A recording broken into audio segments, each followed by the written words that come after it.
Begin with the headlines of the Nation at 5. Rahul Gandhi back with vote chori charge, says Congress lost in Haryana despite all polls pointing to victory. Presents proof of dubious voters.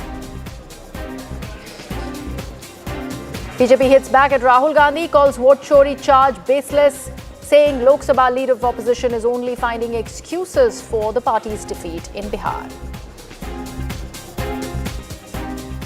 Election Commission source rebuts Rahul's allegations, says 0 appeals were filed against electoral rolls in Haryana, asks why Congress BLAs didn't raise objection.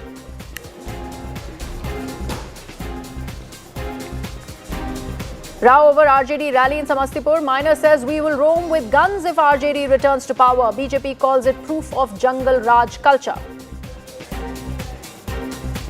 In his first public meeting in over a month following the Karur stampede tragedy, TVK chief Vijay lashes out at Chief Minister Stalin, says the CM doesn't trust investigations by his own government, claims Stalin is preparing his speech to concede defeat after the 2026 elections. After a historic World Cup victory, women in blue set to meet Prime Minister Narendra Modi shortly. Not to Sikhs, but Pakistan turns back Hindu devotees en route Nankana Sahib despite granting them visas. Zoran Mamdani invokes Nehru in first speech after winning New York City mayor polls. Congress says Nehru is remembered across the globe. Let's begin with our top focus story. The joy of several pilgrims on the eve of Guru Nanak Dev Ji's birth anniversary was marred by a startling turn at the border crossing at Wagah when a group of Hindus who had crossed into Pakistan alongside a larger Sikh delegation were suddenly barred from proceeding further, despite having completed all formalities. The Hindus, including families from Delhi and Lucknow, walked back after Pakistani officials announced that only those listed as Sikhs would be allowed at the crossing, and they will be allowed to board the bus bound for the sacred site in Nankana Sahib. Meanwhile, top government sources have called the recent denial of entry to Hindu pilgrims and visa cancellations in Pakistan a serious diplomatic concern, saying that such actions undermine people-to-people ties and violate basic humanitarian norms.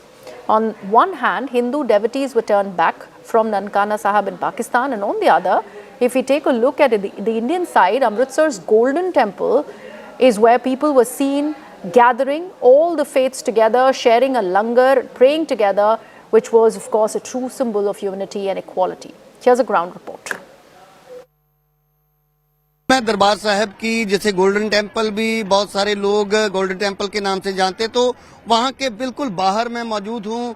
यहाँ आप देख सकते हैं कि रंग बिरंगी दस्तारों में जो सिख नौजवान हैं, बच्चे हैं, वो नजर आ रहे हैं। और दूसरी तरफ दरबार साहब के दर्शन के लिए दुनिया भर से जो संगत है वो इस दिन पहुंचती है। और सबसे अच्छी तस्वीर आप देखिए कि इस पंगत में जो एक लाइन में बैठ के सभी बराबर बैठकर लंगर छकते हैं गुरु जी का, और इस लंगर की दुनिया भर में इसीलिए चर्चा होती है। और अगर हम दरबार साहब की बात करें, सेक्युलरिज्म की बात करें, तो 4 दरवाजे इसीलिए रखे गए थे कि चारों धर्म, हिंदू, सिख, मुस्लिम, ईसाई, कोई भी आकर यहाँ नतमस्तक हो सकता है। उससे कभी भी उसकी जात, धर्म या वर्ग नहीं पूछा जाता कि वो दलित समाज से संबंध लगता है तक या किसी और कैटेगरी से।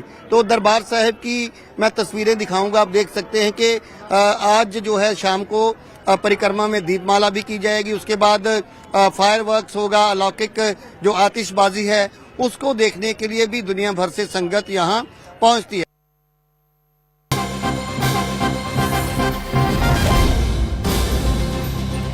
We have some breaking inputs now coming in. This denial of visa and entry to Indian pilgrims has exposed a coordinated denial strategy on part of Pakistan. This is what CNN News 18 has now learned via its intelligence assessment. This note that we have now accessed, details of which reveal how Pakistani media outlets are pushing identical narratives, framing the incident as an Indian administrative confusion.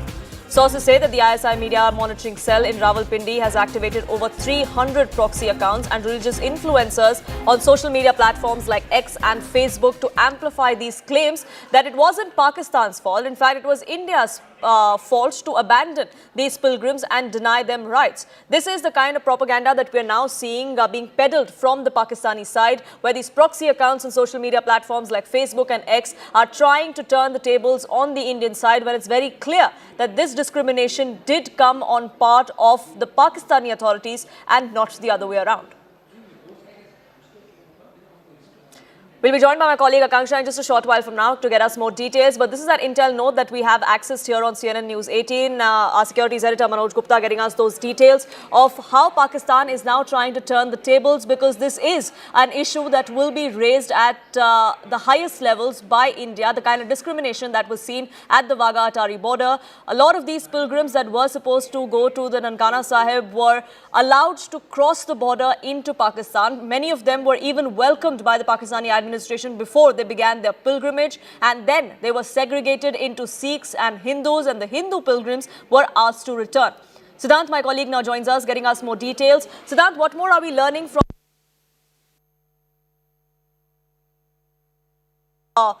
propaganda that Pakistan now seems to be peddling?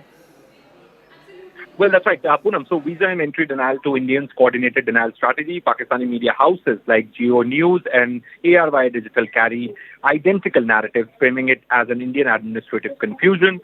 Now, CNN News 18 accesses intelligence assessment note between October 15 to 30, at least 148 Poonam Indian pilgrims holding valid visas for visits to Nankana Sahib, Kartarpur and Panja Sahib were denied entry at Wagah border. The ISI's media monitoring cell in Rawalpindi activated over 300 proxy accounts and religious influencers on X and Facebook. These accounts were responsible to amplify claims that India was ignoring its pilgrims. These accounts also amplified that India denying minority rights. The posts were traced to networks previously involved in online campaigns around Gadwai Hind and Khalistan revival propaganda. The pattern is similar to previous April 2024 and November 2023 incidents. These pro-Pakistan social media handles operating from Karachi, Rawalpindi and Dubai. They have worked in coordinated manner after visa denial report. They targeted Indian government that India abandons its own pilgrims at the border, New Delhi blocks Sikh access to holy shrines, and Pakistan keeps doors open. Now, intelligence assessments say 400%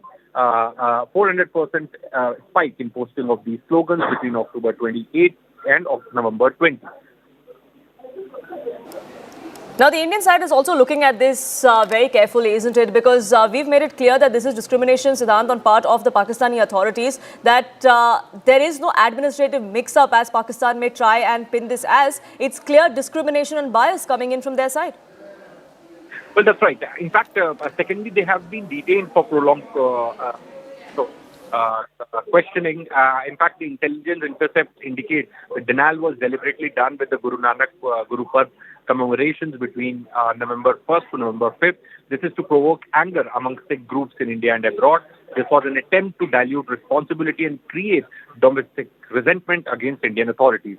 Sources with the Indian High Commission in Islamabad confirmed that Pakistani immigration officers made pilgrims wait for over 10 hours. Later, they were turned them back without written explanation. Right, Siddhant, thank you so much for getting us the latest on that front. In fact, my colleague Shivani did speak with two of these pilgrims and their families who faced this humiliation at the Attari border. They have shared their ordeal here on CNN News 18, narrating what exactly transpired when they crossed over into the Pakistani side and then they were sent back. जब हम बस में बैठे तो दो वर्दी वाले और 3-4 ऐसे सिविल में उनके सिक्योरिटी वाले थे. उन्होंने आके हमें नीचे उतारा और ऐसे बोलने लगे कि आप हिंदू हो. इनका टारगेट पाकिस्तानियों का यही होता. पहलगाम में भी इन्होंने जो काम किया तो बोला कि आप कौन हो, कि हिंदू हो, तो इनको किया. हमसे यही पूछा गया कि आप कौन हो, कि हमने बोला हिंदू है, कि हिंदू हो तो आप गुरुद्वारे में नहीं जा सकते. ये सिखों के लिए ये बनाया गया है हमारा जथा, अब हिंदुओं के लिए नहीं. फिर हमें बहुत अनाप शनाप बोल के वापस भेजा गया. ये आप स्टंप में देख सकते हो कि हमें वहां से भी एंट्री कर दिया था. बाद में हमें कैंसिल की स्टंप लगा के हमें बाहर निकाल दिया. और जो फिर हमने बोला हमारे टिकट के पैसे वापस किए जाएं, ये टिकट ले लो. टिकट हमसे ले लिया और उन्होंने हमें पैसे वापस नहीं दिए. 95,000 7 आदमियों के. तो आपको क्लियरली ये बोला गया कि क्योंकि आप हिंदू पिलग्रिम हो, आप हिंदू हो, इसलिए आप गुरुद्वारे में नहीं जा सकते. आपको क्लियरली ये बोला गया. जी शिवानी जी। ਮੈਂ ਤੁਰ ਚਲਾ ਗਿਆ ਸੀਗਾ ਆਪਣੀ ਮੈਸੇਜ ਨੂੰ ਪਾਸ ਕਰਤਾ ਸੀਗਾ ਸਾਰੇ ਆਪਣੇ ਡਾਕੂਮੈਂਟ ਕਲੀਅਰ ਹੋ ਗਏ ਸੀਗੇ ਜੀ ਜਿਹੜੀ ਉਧਰਲੀ ਉਹਨਾਂ ਨੇ ਮੈਨੂੰ ਇਹ ਕਹਿ ਕੇ ਮੇਰਾ ਪਾਸਪੋਰਟ ਦੇਖ ਕੇ ਉਹਨਾਂ ਦਾ ਵੀਜ਼ਾ ਲੱਗਿਆ ਸੀਗਾ ਮੇਰਾ ਜੀ ਉਹਨਾਂ ਨੇ ਦੇਖ के ਮੈਨੂੰ ਇਹ ਗੱਲ ਕਹੀ ਹੈ ਕਹਿੰਦੇ ਤੁਸੀਂ ਹਿੰਦੂ ਨਹੀਂ ਜਾ ਸਕਦੇ अच्छा तो आपको आगे नहीं जाने दिया वीजा वगैरह सब कुछ हो गया था आपका साहब को बस की टिकट भी दी सीगी करेंसी भी चेंज कर दी हाँ जी कितने लोग थे आपके साथ अजय जी मैं तीन सीगे तीन दो चले गए मैं कल्ला ही आ गया सी वापस अच्छा तो बाकी 2 सिख थे उनको जाने दिया आपको नहीं जाने दिया मैनू नहीं जाने दिता जी मेरे नाम दा हिंदू कह के मैनू उन्हें वापस भेजता जी अच्छा आप क्या पहले गए हुए हैं नहीं पहला नहीं गया करे जी पहली बार जाना सीगा पहली बार ठीक है तो आप इस बारे में क्या कहना चाहते हैं कि आपका हिंदू नाम देख के और आपको हिंदू बता के पाकिस्तान ने आपको वापस भेज दिया आगे नहीं जाने दिया जबकि सारी फॉर्मेलिटी आपने भी कर रखी थी हाँ जी हाँ जी ये गलत गल है जी क्योंकि असं सारे इत्थे रहने इकट्ठे रहने जी पंजाबी बोलते हैं इत्थे जम्मे पले हैं जो भी पंजाब ਨੂੰ ਕਹਿੰਦੇ ਜੇ ਪੰਜਾਬ ਨੂੰ ਐਵੇਂ ਰੱਖਦੇ ਤਾਂ ਅਸੀਂ ਪੰਜਾਬ ਦੇ ਵਿੱਚੇ ਰਹਿੰਦੇ ਆ ਜੀ ਸਾਨੂੰ ਵੀ ਰੱਖਣ ਨਾਲ ਪੰਜਾਬ ਇਕੱਲੇ ਨੂੰ ਨਹੀਂ ਸਾਰੇ ਹਿੰਦੁਸਤਾਨ ਦੇ ਵਿੱਚ ਜਿੰਨੇ ਲੋਕੀ ਸਾਰੇ ਨੇ ਅਹਿਮੀਅਤ ਦੇਣੀ ਚਾਹੀਦੀ ਹੈ ਜੀ तो आपको क्या लगता है पाकिस्तान क्या करने की कोशिश कर रहा है हिंदू सिख को डिवाइड करने की कोशिश कर रहा है ਮੈਨੂੰ ਤਾਂ ਲੱਗਦਾ ਸਾਡੇ ਦੇਸ਼ ਨੂੰ ਪਾੜਨਾ ਚਾਹੁੰਦੇ ਆ ਜੀ और ये हिंदुओं पे जो इतना वो जैसे पहलगाम में भी हुआ और अब यहाँ पे भी देख रहे हैं कि सिर्फ हिंदुओं को ही अटैक कर रहे हैं जबकि सारी फॉर्मेलिटी कंप्लीट करी गई है उनको क्या प्रॉब्लम है चाहे हिंदू जाए या सिख जाए ਪ੍ਰੋਬਲਮ ਜੀ ਇਹਨਾਂ ਨੂੰ ਪਤਾ ਹੋਊਗਾ ਇਹਨੇ ਕੀ ਸੋਚਿਆ ਦਿਮਾਗ ਦੇ ਵਿੱਚ ਕਿਆ ਨਹੀਂ ਸੋਚੇ ਬੈਠੇ ਜੀ ਅਸੀਂ ਤਾਂ ਮੱਥਾ ਟੇਕ ਕੇ ਵਾਪਸ ਆ ਜਾਣਾ ਸੀਗਾ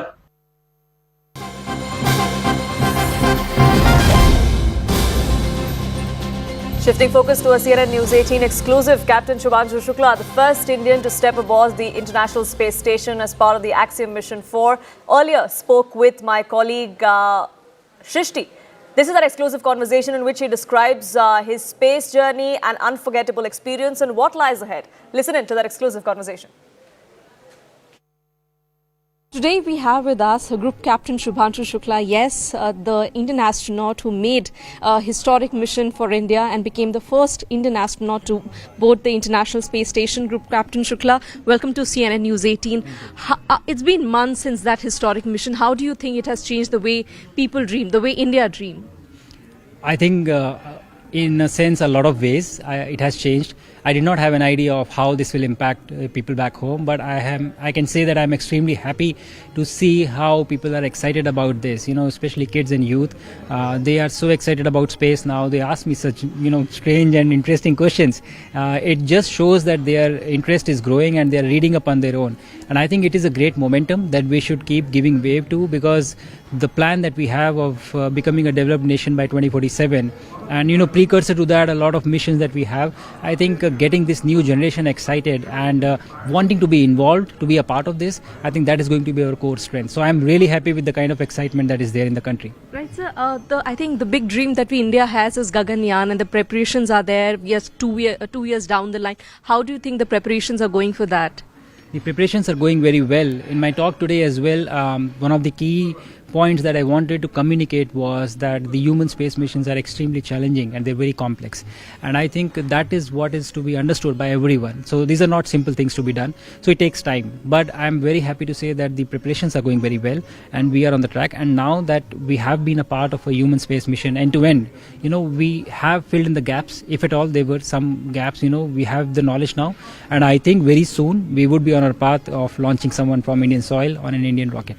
So it's been 5 decades since humans landed on the moon. You talked about it. So apart from just a technological demonstration, this human spaceflight, how important it is for India, also in terms of the scientific research? Why is it so important for us to do a human spaceflight?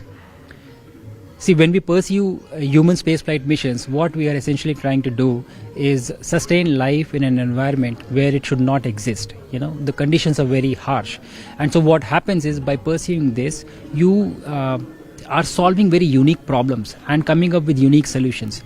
And these solutions have a potential application for terrestrial based problems, over a period of time. And by pursuing such complex and arduous missions, what happens is that you create an entire ecosystem, the machinery to solve these complex problems, which not only solve these problems for you, but they solve a lot of other problems. And you stumble upon other solutions which you did not even think of in the first place. So I think just by the pursuit of such complex missions, you change the entire ecosystem of in a country of a particular section, and that ecosystem develops, and it has the power to transform your education, transform your R&D setup, transform your industrial base setup, transform your economy, and uplift so many people on earth. And I said this when during my talk as well, that when you launch one to space, you actually lift 1 million here on earth. Right. So, from being a test pilot in the Indian Air Force to now becoming an astronaut, how has life changed for you? In terms of altitude, yes, a few, one more zero was added to how high I was flying, but it has changed in a lot of ways. I have been extremely fortunate to get the chance to travel to space and represent India on the International Space Station, and I absolutely enjoy that privilege that I have, but I also have a great sense of responsibility that comes along with it, and that is what my mission now is. I had a very different job description and mission back then when I was doing the test pilot job in the Air Force, and now I have a very different job and a very different mission. So I hope I'm able to do that as honestly and as sincerely as possible, and I hope I'm able to create and write this excitement which is there right now in the country, and use this to enable our space program to grow by leaps and bounds of where we want to get. Right. And becoming an astronaut is now a dream that millions of Indians thought about, but now it can actually turn into reality. What is one word to the students, to the young people who are really watching you and getting inspired? What is your word to them? My word is, first thing, yes, please be inspired. Dream big. The first blockade that we have is in our own minds. Nothing is restricting you, nothing is stopping you. We are living in a country, in India of 2025 today, where everything is possible. It is only restricted by what you can think. Please dream big, and please work hard towards that dream. Don't think of the future, do what you can do today. And my request or my message to you is that we as a nation have decided that we'll land on the moon by 2040. We as a nation have decided that we are going to be a developed nation by 2047. But it is you who will get us there. So please get involved, please feel a part of this movement. Think what can you do to get us where we want to go. We will need all of you in future. So please working towards that. Shrishti Chaudhary, my colleague, now joins us, getting us more details and perspective on that. Shrishti, we of course celebrated what the past looks like for Shubhanshu Shukla, but the focus is also on future. What is it that his future endeavours are going to look like, and what would that mean for India? Well, Group Captain Shukla, as we all know, is the first Indian who traveled to the International Space Station. But we also remember that he's among the 4 astronaut designates who have been selected for India's ambitious human spaceflight program, that is Gaganyaan. Now, Gaganyaan is scheduled to take off in the year 2027. ISRO chairman today highlighted that the preparations are going in full swing for the first uncrewed test flight. Now, there are a series of uncrewed test flights which the space agency will undertake before the final human space flight. And he said that the preparations are going in full swing. So by early next year, we could have the uncrewed flight actually take off. And Group Captain Shukla, along with the 3 other astronauts, are preparing as part of the entire human space flight program. And remember, this mission also, Axiom Mission 4, which was carried out this year in June, in which Group Captain Shukla became the first Indian to travel to the International Space Station, was also one of the steps to prepare us for that bigger dream. And meanwhile, preparations are also going on in terms of preparing the rocket also. LVM Mark III, which is the launch vehicle Mark III, is being human rated for the Gaganyaan mission, and we saw it version of the rocket successfully take off in the mission that was launched this Sunday on 2nd November.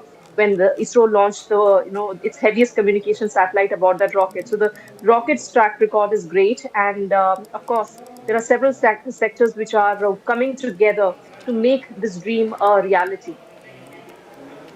Right, Shrishti, thank you so much for getting us that detail and of course that exclusive conversation with Group Captain Shubhanshu Shukla. Shifting focus now to the political furor that's uprooted here in India, and that's over the vote chori claim that Rahul Gandhi has doubled down on. He dropped what he called was the H-bomb today. This time, it was for the state of Haryana, launching a scathing attack on the BJP and the Election Commission. He said he has 100% proof that Congress's victory was turned into a loss through malpractices in the state. He cited irregularities, even claimed that a Brazilian model had voted 22 times in the state. After Rahul Gandhi's Sarkar Chori claim, Election Commission has hit back. Sources have revealed to CNN News 18 that if there was proof and if they believe there was vote chori, why were 0 appeals filed against the electoral rolls? There were no petitions that are currently pending. Why is that the case? Was the question that the Election Commission had to ask. Meanwhile, the BJP has hit right back at Rahul Gandhi. What is the big picture of Haryana? Big picture is 2 crore total voters, vote chori of 25 lakhs, possibly more, but confirmed by us of 25 lakhs. That means 1 in 8 voters in Haryana are fake. She votes 22 times in Haryana and she votes in 10 different booths in Haryana. She's got multiple names. She's a Brazilian model. And she is one of 25 lakh such records in Haryana. And I want the young people of India, Gen Z, to understand this clearly, because this is about your future. नेता प्रतिपक्ष श्रीमान राहुल गांधी ने फिर से कुछ ऐसे बातें जो अपना विफलता को छुपाने के लिए प्रेस को एड्रेस किया। हम लोग 2004 में पक्का जीत गया ऐसा हम मान रहे थे और एग्जिट पोल, ओपिनियन पोल पूरा बीजेपी एनडीए को क्लियर कट जिता रहे थे, लेकिन जब काउंटिंग हुआ तो हम हार गए। तो उस समय हमने तो रोना धोना नहीं किया, हमने इलेक्शन कमीशन को गाली नहीं दिया। जो हमारा देश विरोधी ताकतों के साथ मिलकर के जो षड्यंत्र रचा रहे हैं वो कभी सफल नहीं होगा हमारा देश में। कांग्रेस पार्टी जो कांग्रेस की विफलता को राहुल गांधी के सर में फोड़ने के बजाय ईवीएम को फोड़ रहे हैं। वोट चोरी का क्या अर्थ होता है? खुद को इतने साल उनके परिवार इस देश को चलाया, तो क्या वोट चोरी से ही चलाया था? कोई इस तरह कंसेप्ट नहीं है। ये उनको आइडिया कोई देश से बाहर बैठ करके ये उसको पॉइंट्स देते हैं, आइडिया देते हैं, हमारा देश को बदनाम करने के लिए उसको फीड करते हैं।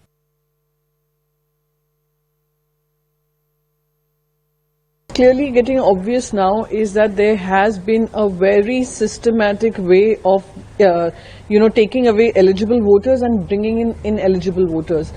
He did this with Karnataka through a press conference. Shri Aditya Thackeray spoke about Maharashtra, his constituency as well, where he focused on his constituency, but we have done an entire Mumbai research and we have realized that so many voter additions and deletions have happened, which we will bring out at the right time. And now we see with Haryana. I believe that this calls for Election Commission to speak up. Every single time Election Commission has only read out the script that is prepared from the headquarters of the Bharatiya Janata Party and told the people that there is nothing like vote chori, but this is getting more and more obvious.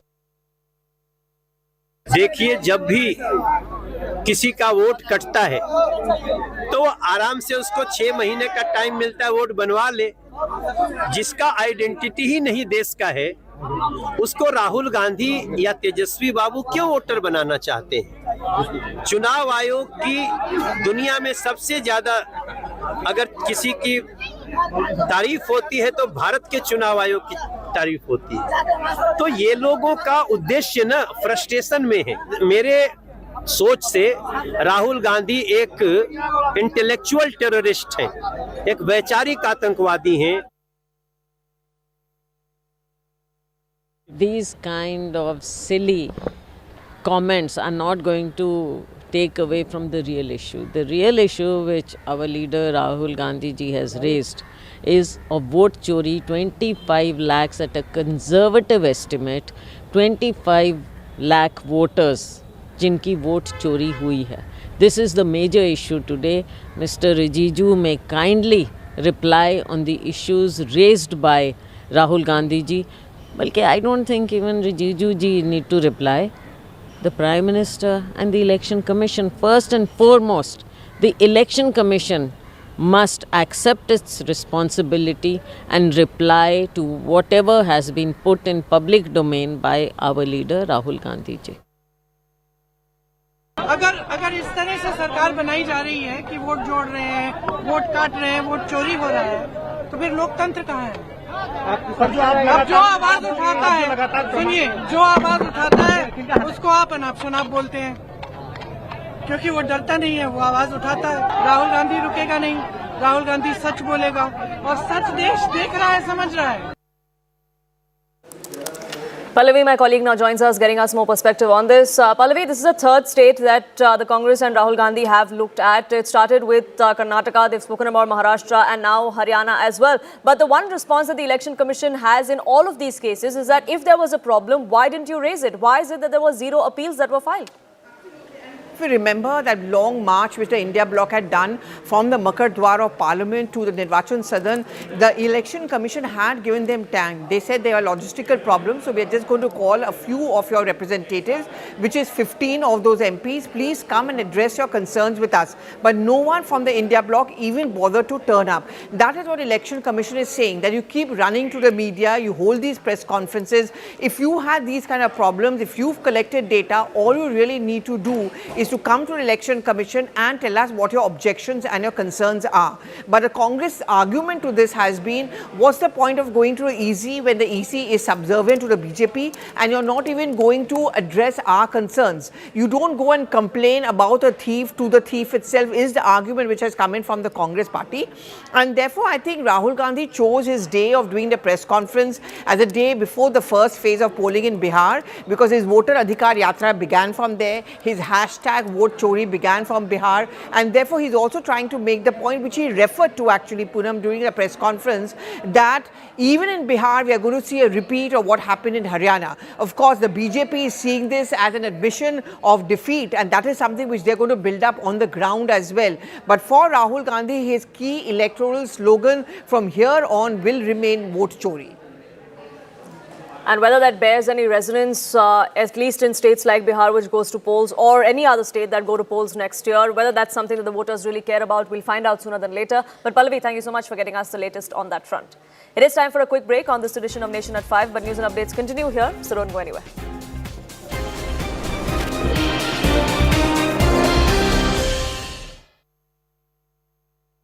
Co-presented by... This is News 18 Network.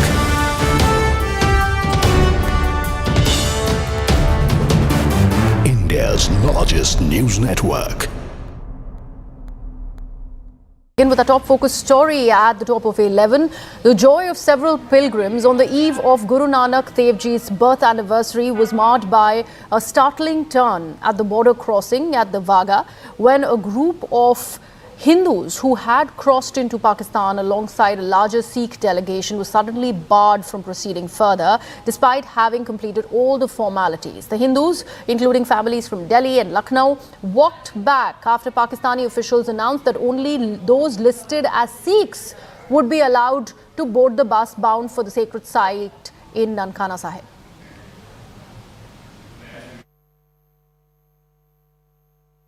You know, when we speak of Guru Nanak Jayanti, first of all, happy Guru Nanak Jayanti to you. When we speak of this sacred occasion, this festival celebrated across the country, the one thought that comes is that one teaching of Guru Nanak Dev Ji, which is one karta dharta, that there is one creator who is indivisible, who is the cause of all causes. When you hear of a news such as this from Pakistan on this very auspicious day of 14 Hindu pilgrims being denied entry, what comes to your mind? R.P. Singh ji. Well, first, very heartiest greeting for the 556th Gurpurab of Guru Nanak Dev Ji to all your viewers and to you also. Try to understand, Pakistan plays cheap, and then they intentionally do this to create a division among the followers of the Guru Nanak Dev Ji. They are not aware of the Sikh history, they are not aware of the Sikh culture, they are not aware of the Sikh text also. The Guru Nanak Dev Ji was one who spoke about humanity, of humankind, welfare of humankind, not about any religious or sect. He never formed a religion, he formed a culture of who should believe in humanity. And for that, there are followers of Nanak in Sindhis, in Hindus, in among Sikhs are obviously the followers, and also among Muslims also. So he was above any caste, color, creed, religion, as one of your guys who was there in the Darbar Sahib was saying, that there are 4 doors to Harmandir Sahib also, so that anyone from any caste, color, creed can come. I mean, there's no blockade or no checkpoint for anyone from any caste. But that's how Pakistan is. Pakistan intendingly do this, although I've been told visas were issued to even the Hindu pilgrimage, and now they've been denied entry. This is very sad. I'll appreciate the SGPC should immediately take up this matter, and even the Government of India should also take up this matter. And the Jathadar Sahib is there. He should also raise his concern on the subject that how can you divide Nanak Naam Lewa or people who follow Nanak? There are Nirmala Panth, there are Udasi Panth, there are Panths within the Sikh domain also who follows Nanak, who are not Sikh as per the definition of, who are not Khalsa as per the definition of Guru Gobind Singh Ji. So this is very sad, and this is really very hard, it's very painful that the pilgrimage has been denied entry to Pakistan, who wanted to visit Gurdwara Sahib there, and also that all Sikh, I mean, when I say Sikh, I mean who are the followers of Guru Nanak, I mean, immaterial of what caste, color, creed he believes in. They daily prayer, in their daily prayer we say that जो गुरुद्वारे और धाम बिछड़ गए, the gurdwaras and the places of worship which has left behind in Pakistan, we should get a free way to go and pay our respect there. So that's what Prime Minister Modi did when he opened the Kartarpur corridor. That was a step forward. Now they want to go back on that step. I mean, how is it possible? Let me take this across to my colleagues Siddhant Mishra and Ankur Sharma, who are now joining us on the broadcast. Siddhant, coming to you first, the exact reason why the Hindu pilgrims have been denied that entry to Nankana Sahib on Guru Purab. Well, Greha, it's very important to understand that it is definitely sovereign rights of Pakistan, and Indian government cannot be raising this issue officially. In fact, this is exactly what government sources have told my colleague Ankur as well. But also the fact is that this Hindu hatred in Pakistani leadership is not new. In fact, in the past we heard Asim Munir, telling the Pakistani diaspora that we are different from.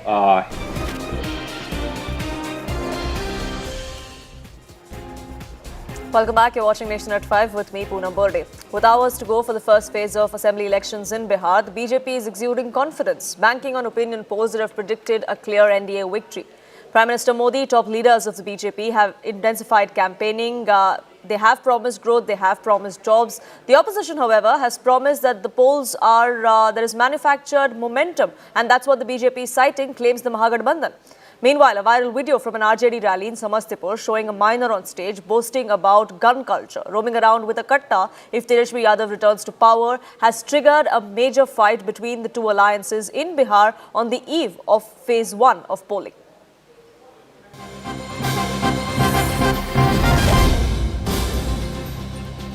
In fact, CNN News 18 has spoken with BJP's poll in charge for Bihar and Union Minister Dharmendra Pradhan, who has gone on to exude confidence of big victories for the BJP and its candidates and the NDA alliance in Bihar. Dharmendra Pradhan going on to say that people trust the NDA because they have a proven track record of 20 years.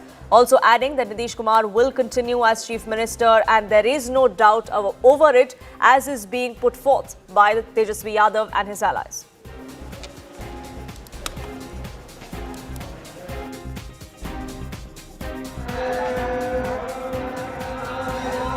क्या बिहार में बाहर है, सब वादे कर रहे हैं। बिहार में इस बार जनता ने मन बनाया है फिर एक बार एनडीए को एक बहुत बड़ा जनादेश और जन आशीर्वाद करने के लिए। आप इसको बिहार में बाहर कह ही सकते हो, एनडीए की फिर एक बार दायित्व आएगा। देखिए, तेजस्वी यादव अगर 2.5 करोड़ नौकरियों के वादा कर रहे हैं, आप भी तो कर रहे हैं 1 करोड़ नौकरियों का, कैसे होगा ये? नौकरी और रोजगार दोनों ने हमने कहा, जो वास्तविकता है उसी को हमने कहा है। धरातल में हमने ऐसे कुछ चीज नहीं रखा है जो डिलीवरेबल नहीं है। हमने कोई आसमान से सूरज, चांद और तारे तोड़ के देने के लिए वादे नहीं किए हैं। जिनको मुंगेरी लाल बनना है वो बने। हम तो जो काम किए, हमने 20 साल यहाँ इस प्रदेश में एनडीए ने दायित्व लिया है, काम किया है, हमारी विश्वसनीयता है। हमने अपने काम के आधार पर लोगों के पास जा रहे। आज बिहार में लोगों के मन में ये बात स्पष्ट हो चुकी है कि विश्वसनीयता किसी के साथ है, काम कौन कर पाएगा।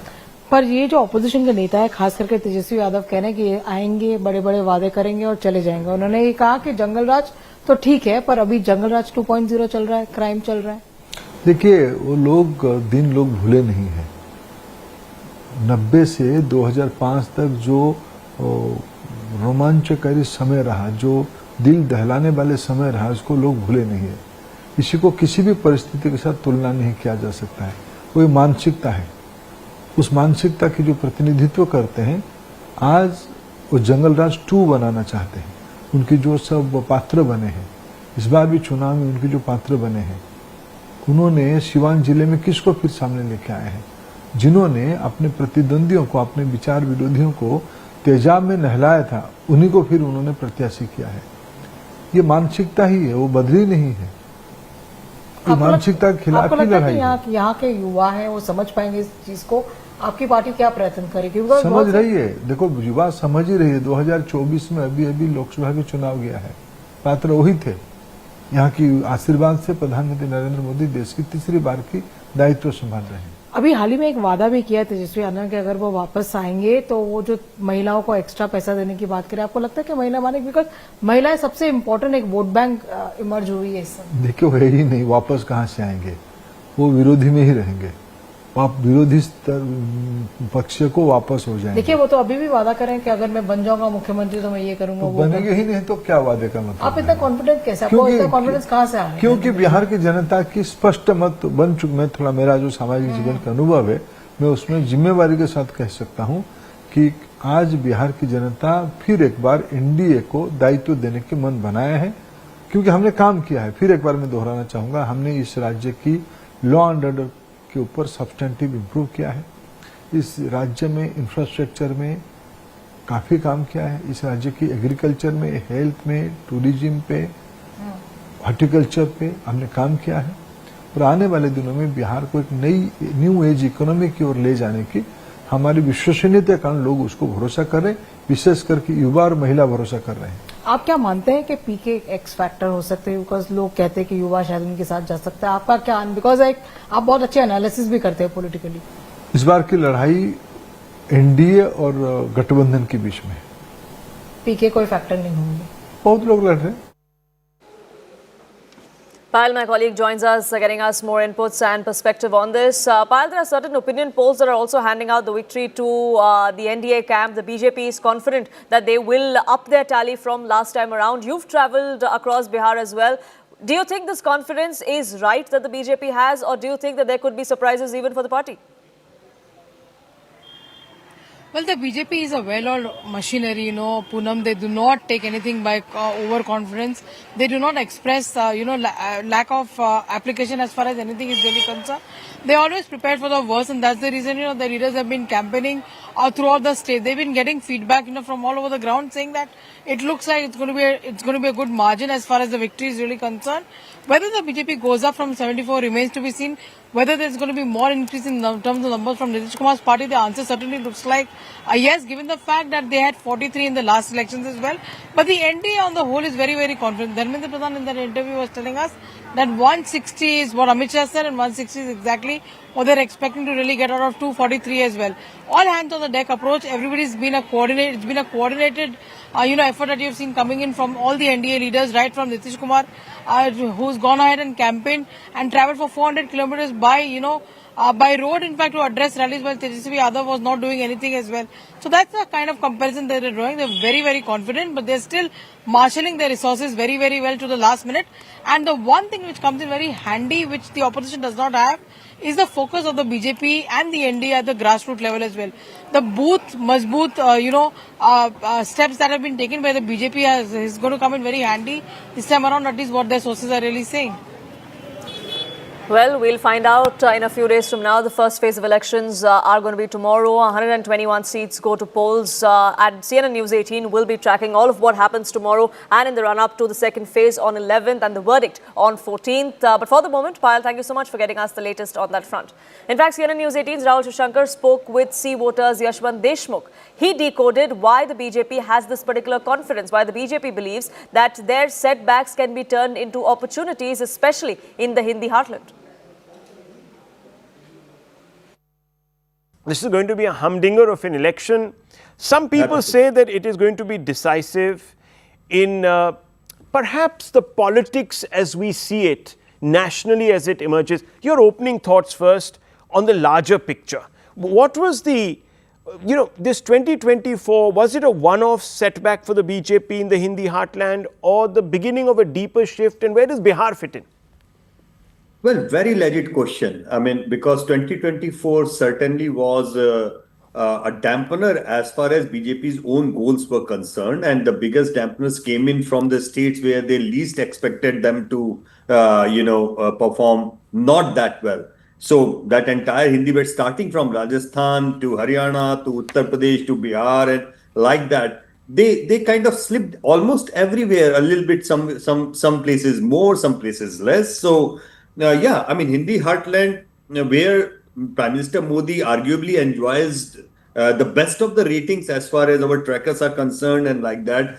So even we were confused of sort that how the same Modi factor, which is still running high and which delivered them not just 14 and 19, but a series of assembly election in between 14 and 24.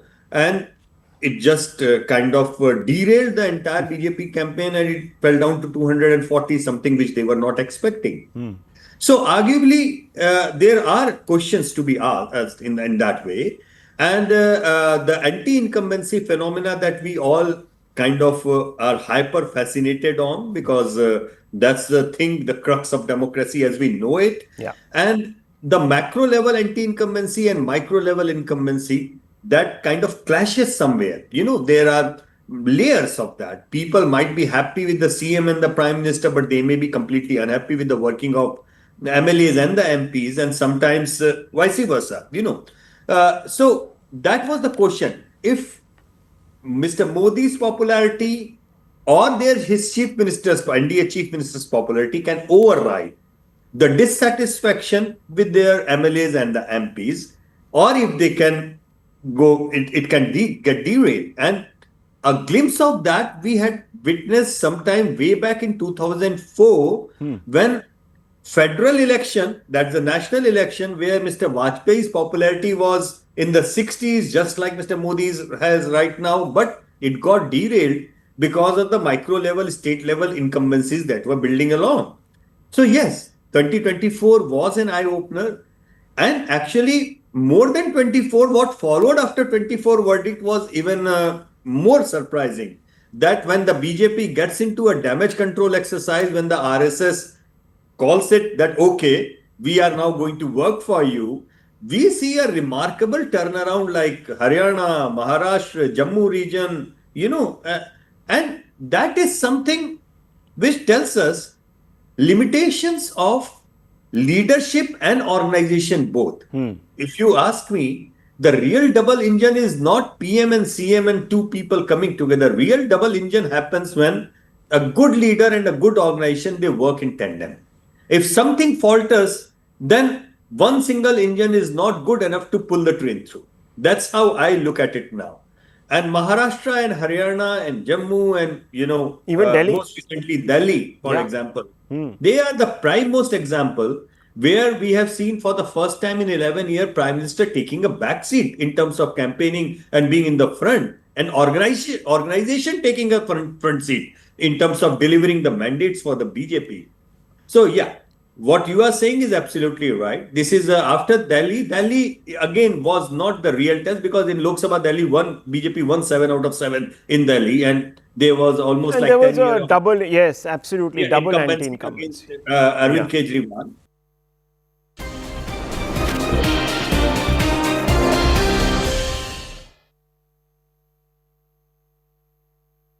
Co-presented by. This is News 18 Network.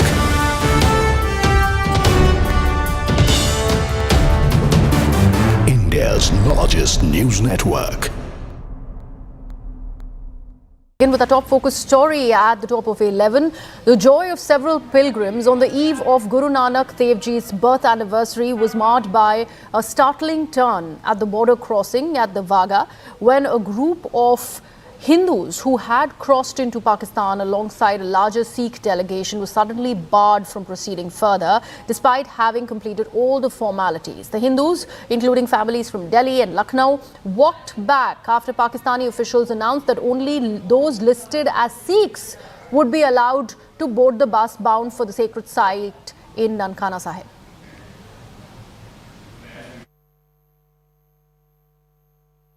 You know, when we speak of Guru Nanak Jayanti, first of all, happy Guru Nanak Jayanti to you. When we speak of this sacred occasion, this festival celebrated across the country, the one thought that comes is that one teaching of Guru Nanak Dev Ji, which is one karta dharta, that there is one creator who is indivisible, who is the cause of all causes. When you hear of a news such as this from Pakistan on this very auspicious day of 14 Hindu pilgrims being denied entry, what comes to your mind?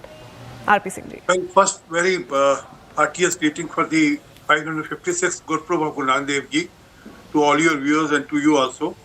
Try to understand, Pakistan plays cheap and then they intendingly do this to create a division among the followers of the Guru Nanak Dev Ji.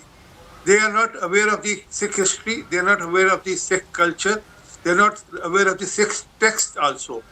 The Guru Nanak Dev Ji was one who spoke about humanity of humankind, welfare of humankind, not about any religious or sect. He never formed a religion, he formed a culture of who should believe in humanity. And for that, there are followers of Nanak in Sindhis, in Hindus, in among Sikhs are obviously the followers, and also among Muslims also. So he was above any caste, color, creed, religion, as one of your guys who was there in the Darbar Sahib was saying, that there are 4 doors to Harmandir Sahib also. So that anyone from any caste, color, creed can come. I mean, there's no blockade or no checkpoint for anyone from any caste. But that's how Pakistan is. Pakistan intendingly do this, although I've been told visas were issued to even the Hindu pilgrimage, and now they've been denied entry. This is very sad. I'll appreciate the SGPC should immediately take up this matter, and even the Government of India should also take up this matter. And the Jathadar Sahib is there. He should also raise his concern on the subject that how can you divide Nanak Naam Lewa or people who follow Nanak? There are Nirmala Panth, there are Udasi Panth, there are Panths within the Sikh domain also who follows Nanak, who are not Sikh as per the definition of, who are not Khalsa as per the definition of Guru Gobind Singh Ji. So this is very sad, and this is really very hard, it's very painful that the pilgrimage has been denied entry to Pakistan, who wanted to visit Gurdwara Sahib there, and also that all Sikh, I mean, when I say Sikh, I mean who are the followers of Guru Nanak, I mean, immaterial of what caste, color, creed he believes in. They daily prayer, in their daily prayer we say that jo Gurdware or Dham bichad gaye, the Gurdwaras and the places of worship which has left behind in Pakistan, we should get a free way to go and pay our respect there. So that's what Prime Minister Modi did when he opened the Kartarpur corridor. That was a step forward. Now they want to go back on that step. I mean, how is it possible? Let me take this across to my colleagues Siddhant Mishra and Ankur Sharma, who are now joining us on the broadcast. Siddhant, coming to you first, the exact reason why the Hindu pilgrims have been denied that entry to Nankana Sahib on Guru Purab. Well, Greha, it's very important to understand that it is definitely sovereign rights of Pakistan, and Indian government cannot be raising this issue officially. In fact, this is exactly what government sources have told.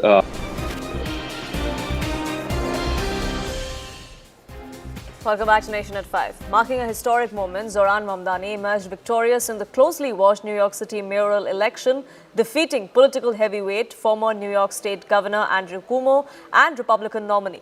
Mamdani delivered an electric speech post his victory, in which he lauded a no-holds-barred attack on Donald Trump. He said that his victory begins with a new dawn in New York.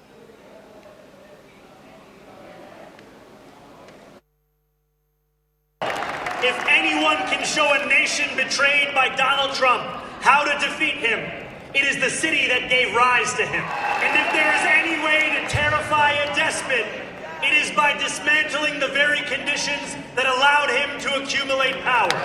This is not only how we stop Trump, it's how we stop the next one. So Donald Trump, since I know you're watching, I have 4 words for you. Turn the volume up. Not only did he send out a message to United States and to Donald Trump in his victory speech, Zoran Mamdani invoked Jawaharlal Nehru. He quoted the words of the former Indian Prime Minister. He said that with this win, the city has now stepped out from the old into the new. He added that his victory toppled a political dynasty. Now the Congress has latched on to this here in India. They are reacting to this mention of Jawaharlal Nehru in Mamdani's speech, saying that Nehru is remembered across the world, even after continuous attempts by Prime Minister Modi to align and malign his image.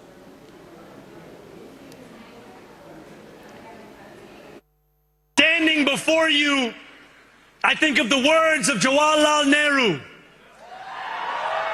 A moment comes but rarely in history when we step out from the old to the new, when an age ends and when the soul of a nation long suppressed finds utterance. Tonight we have stepped out from the old into the new. So let us speak now with clarity and conviction that cannot be misunderstood about what this new age will deliver and for whom. This will be an age where New Yorkers expect from their leaders a bold vision of what we will achieve, rather than a list of excuses for what we are too timid to attempt. Shifting focus now, India's Commerce and Industry Minister Piyush Goyal is in New Zealand to review the progress of negotiations on the proposed free trade agreement, signalling renewed momentum in bilateral trade talks.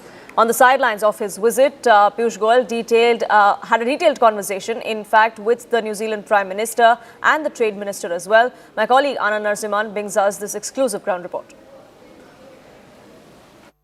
Right at the backdrop, if you were to see, that's Minister Piyush Goyal along with the Prime Minister of New Zealand and also the Trade Minister. And it's been nearly 10 minutes that they've been intensely speaking and engaging and conversing with each other. And this is on the sidelines of the delegation level talks. The Prime Minister taking time out from his parliament to welcome Piyush Goyal. We are at the Mahatma Gandhi Centre, and the Indian community event just got over. There were huge praises and a lot of optimism. The Prime Minister also was answering questions posed by CNN News 18, very clearly saying that they would want to get in a role to play in Quad Plus. And geopolitically, this partnership is strategic and it's important. They could also partner with them on space, trade, in terms of technology and also farming technology. But more importantly, he focused on the security aspect, saying New Zealand plays an important role in security and also in launching rockets. So with all these aspects, along with perhaps investing in India, big levels of investment in India, be the ones that will balance and perhaps make this FTA possible. New Zealand, as of now, contributes less than just about 2% of exports into India. Can that be scaled up? Piyush Goyal did speak about it, but it's interesting to see the three of them standing in the middle of the road, even as the Prime Minister's cavalcade is still waiting. You see the security detail there. I'm just get off camera, and there you go. That's the security detail. His cavalcade is waiting. And it's been waiting for the last 15 minutes. He's got another engagement, but this conversation has been going on for at least 10 minutes now. And that means that all sides are very keen that there is a deal. I think both sides are now wanting to show some level of intensity in terms of taking this forward. It's been for nearly 2.5 decades that both sides have been wanting to work through a deal, and it never happened. This time around, they want to push through it. Many would ask, what's the big deal with New Zealand? But strategically, geopolitics-wise, with respect to trade and also with respect to technology, Prime Minister of New Zealand, very clearly they're saying that New Zealand is also launching a lot of rockets and we can partner in space. So will trade be all-encompassing? It's not just about the import and export, but also the overall exchange between these two nations. You see the security detail getting a little impatient with the Prime Minister because the clock is ticking. He's got other pressing engagements too. Piyush Goyal has just touched down today, about 3 hours ago, into Auckland, And already in the thick of things, the two trade ministers, Piyush Goyal and his counterpart from New Zealand, will be taking this into day 2 and day 3, where there'll be visits to some very big facilities. On to some news from the world of sport. Pakistan's Mohsin Naqvi has skipped the ICC board meeting amid the Asia Cup trophy standoff. The controversy is growing as ICC is handing out suspensions and fines to players from both sides after the fiery India-Pakistan clash. I'm leaving you with that report.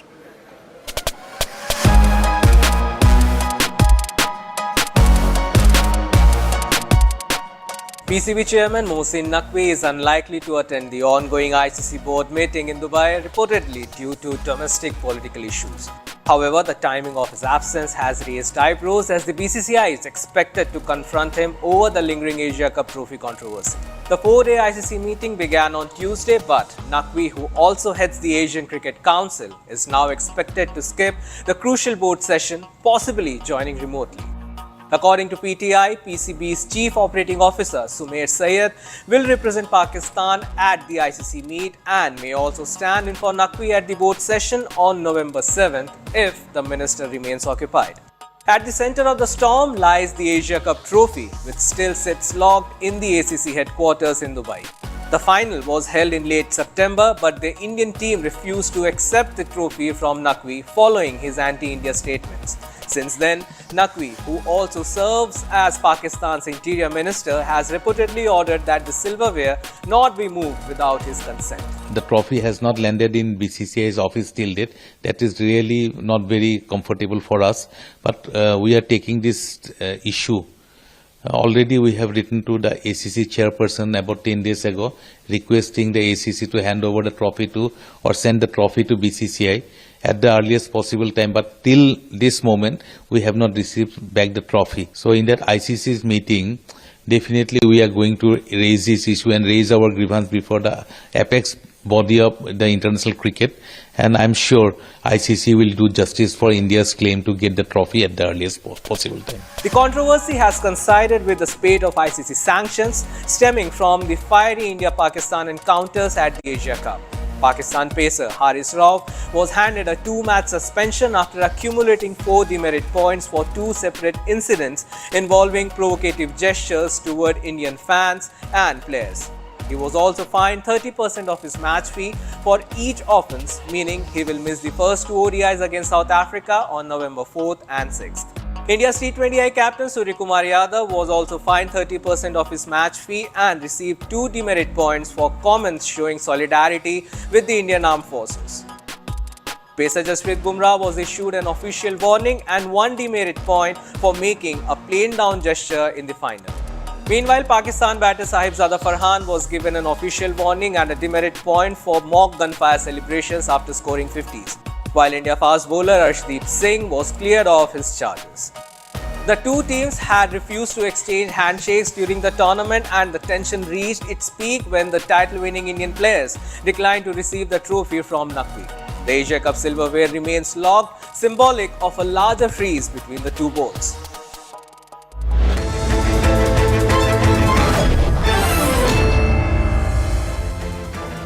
Welcome everyone. Thanks a lot for staying with us. You're watching Plain Speak with me, Shivani Gupta. Putting an end to weeks of speculation, Rahul Gandhi today finally dropped what he called is the hydrogen bomb on election theft in India.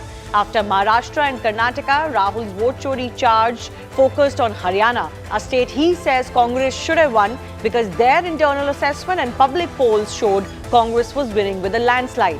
So what went wrong? Congress claims they have lost only because of vote theft. Rahul alleged a theft of the magnitude of 25 lakh votes in Haryana. That includes 5 lakh duplicate voters, around 93,000 invalid voters and 19 lakh bulk voters. After yet another